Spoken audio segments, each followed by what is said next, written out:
Et pour faire vite, je vais diviser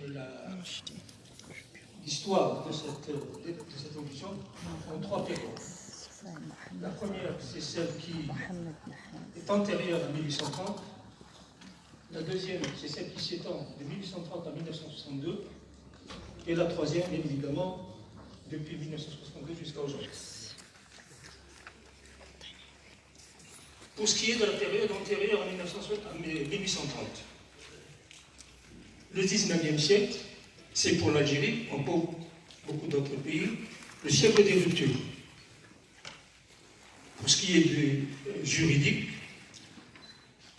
en Algérie, lorsqu'on prend n'importe quel ouvrage sur l'histoire du droit en Algérie, on trouve, en résumé, c'est le droit musulman qui s'applique. Depuis que l'Algérie fait partie de l'ère culturelle musulmane, et tout ce qui ressort, tout ce qui relève du contentieux est régi par ce qu'on a appelé le droit musulman. Quelle est la conception du juridique, du normatif, avant 1830 et jusqu'en 1830? Si c'est ce qu'on appelle le droit musulman, déjà le terme ou les termes droit musulman ne correspondent pas exactement au contenu de ce qui est considéré comme l'équivalent dans la société algérienne, qui est évidemment musulmane depuis au moins le 8e siècle. Et les termes qui sont utilisés dans le domaine du normatif, c'est, alors je précise bien, le shara', dans le langage algérien, on ne dit pas sharia, le shara'. Le deuxième terme, qui est un terme plus technique et qu'on utilise, qui est utilisé uniquement par l'élite judiciaire ou des légistes, des juristes, c'est le mot fiqh. Alors, le problème qui va se poser tout de suite, c'est que maintenant je suis en train de parler en français, en utilisant des termes de français, pour parler d'un droit qui est exprimé en arabe avec une terminologie qui n'est pas celle qui découle des catégories juridiques des droits romano-germaniques. Donc il y a déjà un problème dans la traduction aujourd'hui, et depuis que le français est utilisé, pour exprimer la notion de norme telle qu'elle est conçue et comprise dans les sociétés musulmanes, lorsqu'on exprime ces normes dans une langue autre que l'arabe. Alors, on va rester toujours dans cette période antérieure à 1830. Il y a un corpus qui est appliqué, qu'on appelle droit musulman, mais on néglige souvent de dire qu'à côté et qu'en parallèle, il y a des coutumes locales qui sont plus ou moins en fusion avec ce qu'on appelle le droit musulman, avec le fiqh, mais qui parfois sont distincts.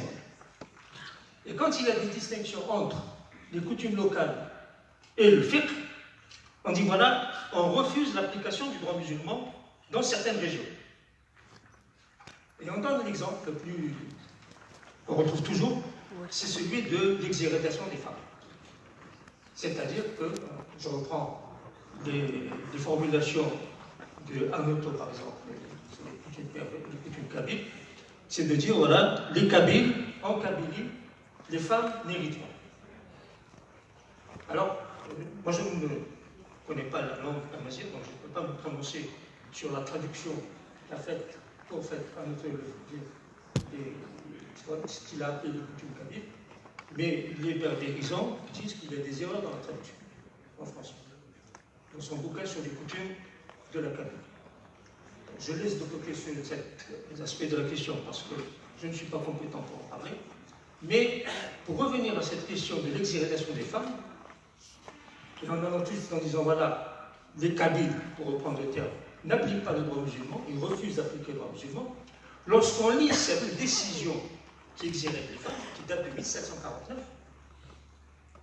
quand on lit le texte qui est en arabe, qui est publié par la revue africaine, qui a été traduit par un militaire français, quand on lit le texte en arabe, on trouve, alors alors je fais vite, ce qu'on appelle aujourd'hui des attendus. On donne les raisons et la décision de ne pas permettre aux femmes, non pas d'hériter, mais d'hériter tous les biens laissés par le défus, par le défunt. Donc déjà, le problème de l'exagération est une exagération par rapport à la décision, puisque les femmes héritent de l'usufruit. Donc ça, c'est le premier point. Le deuxième point, quand on se réfère aux attendus, on lit littéralement, alors, du point de vue de la procédure, la réunion, puisqu'il s'agit toujours d'une réunion de notables, se fait dans une mosquée, sous la présidence d'un imam ou d'un cadi, ça dépend de... Et il y a des formules sacramentelles qu'on retrouve dans tous les textes en arabe, qui est celle de Bismillah ar-Rahman ar-Rahim. Et on rappelle les principes finaux de la législation musulmane, pour reprendre la terminologie en français, ce qu'on appelle en arabe maqasid al-sharia, c'est-à-dire les objectifs de la loi. Et pour éviter, et on cite des hadiths, ce qu'on appelle la fitna, on va exhéréder les femmes des biens d'impropriété pour ne leur donner que l'usufruit. Et uniquement dans certains villages. Donc quand on dit c'est la cavité et on exhérète des femmes, c'est faux. Et le fait qu'on rappelle dans les attendus les principes généraux du fiqh et les hadiths, qui est considéré comme la deuxième source, la théorie classique du droit musulman, la deuxième source du droit, ce qu'on appelle le droit musulman, on se rend compte que la décision pour l'assemblée qu'il a prise est située dans l'ambiance du fiqh. Donc, on ne pose pas une règle en opposition au fiqh, mais on essaye, il faut voir le raisonnement qui est suivi montre, même si il y a des explications économiques, etc., mais le raisonnement, c'est de situer la décision dans la sphère du fiqh.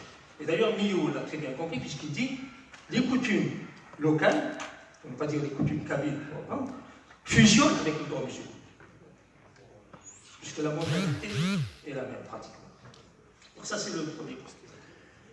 Le corpus qui s'applique pour tout ce qui relève ce qu'on appelle aujourd'hui le droit privé. Et l'autorité, c'est-à-dire l'administration, le paie, etc., les dettes, etc., ont le pouvoir réglementaire. Donc, dans le système classique de l'État musulman, il n'y a pas de pouvoir législatif. Il n'y a pas d'organe qui élabore et pose les textes de la loi. Ce sont les fuqaha, c'est-à-dire des légistes, qui élaborent la règle à partir de la théorie des sources, ce qu'on appelle sur le fiqh. Voilà, en gros, très schématiquement et de manière très abrégée, le système. Alors, la conception qu'on a de ce système normatif, évidemment, il est présenté comme ça, parce que ce qu'on appelle la théorie des sources, et le sur le fiqh, prend pour point de départ le Coran. Le Coran est un pour les musulmans, il est évident que la mécanique du raisonnement qui est contenue dans cette théorie va être sacralisée aussi. Et donc tout ce qu'elle produit comme règles vont être aussi sacralisées. Voilà en gros la situation qui prévalait en 1830. Alors, le pouvoir législatif, on n'en parle pas parce que ça n'existe pas, mais tout ce qui est loi, c'est les légistes qui s'en occupent dans la doctrine depuis le 8e, 9e siècle. Et tout ce qui est pouvoir réglementaire, pour organiser les professions, pour organiser le fonctionnement du marché, etc., c'est le pouvoir qui appartient à ce qu'on appelle aujourd'hui l'administration. Et il y a évidemment une organisation judiciaire très simple, etc., mais avec des affaires et ce qu'on appelle aujourd'hui des pourvois qui peuvent aller jusqu'au sommet du pouvoir. 1830 arrive, l'invasion se fait, et il y a cette fameuse convention, alors je fais vite parce que le temps, cette fameuse convention du 5 juillet 1830, qui est signée par de Bourmont, général qui commandait les armées françaises, et le Dey d'Alger. Dans cette convention, qui comprend 5 ou 6 articles, il y a un article qui dit le général, donc c'était lui personnellement, le général de Bourmont, s'engage à garantir le respect des personnes, des biens et des religions. Il ne faut pas oublier qu'il y avait aussi des juifs qui, dans le système antérieur à 1830, avaient leur législation et leur tribunal. Donc, on parle de religion au pluriel. Le texte que l'on connaît, qui est publié par Ménerville dans son dictionnaire de la législation algérienne, est évidemment en français. Mais lors de son application, plutôt l'interprétation, en vue de son application, il est apparu que ce mot religion pose problème. Parce que l'équivalent en arabe, c'est din, et dans la notion de din, il y a le fiqh. S'il y a le fiqh, ça veut dire qu'il y a le droit. Donc la partie algérienne a dit, attention, nous, dans notre religion, il y a le droit. Par conséquent, vous ne pouvez pas y toucher parce que vous êtes engagé à respecter notre religion. Donc vous vous engagez à respecter notre droit. Donc je passe sur les péripéties, sur les interprétations et le débat qu'il y a eu autour de la validité de cette convention. Mais n'empêche que même le Conseil d'État et les tribunaux français à l'époque ont validé l'interprétation qui consiste à dire que le droit musulman doit être appliqué. Et donc pendant les premières années, le droit musulman était appliqué pratiquement intégralement, avec des mahakmas, des plats, etc. Mais, et je passe tout de suite à une étape importante qui va avoir un impact sur l'évolution, c'est que du côté français, on a une conception du droit qui s'appuie sur la loi. La loi, c'est-à-dire le texte qui est élaboré par un organe compétent, un pouvoir législatif. Donc, du point de vue français, le droit musulman pour eux, ce n'est pas la loi. C'est un ensemble de coutumes. Donc, on donne au droit musulman le statut de coutume et non pas de loi. Donc, même si le terme est utilisé, loi musulmane, etc., mais dans la hiérarchie des normes du point de vue des Français, le droit musulman, c'est un ensemble de coutumes. Et on a mis à côté les coutumes qu'on appelle les coutumes kabyles, les coutumes de la région du Mzab, etc. Et il fallait avoir une référence. Donc on demande au mufti d'Alger quel est le texte fondamental en matière juridique. Il paraît qu'il leur a dit c'est Mukhtasar Khalil. Donc on prend le traité de Khalil ibn Ishaq. J'ai imprimé le texte en arabe.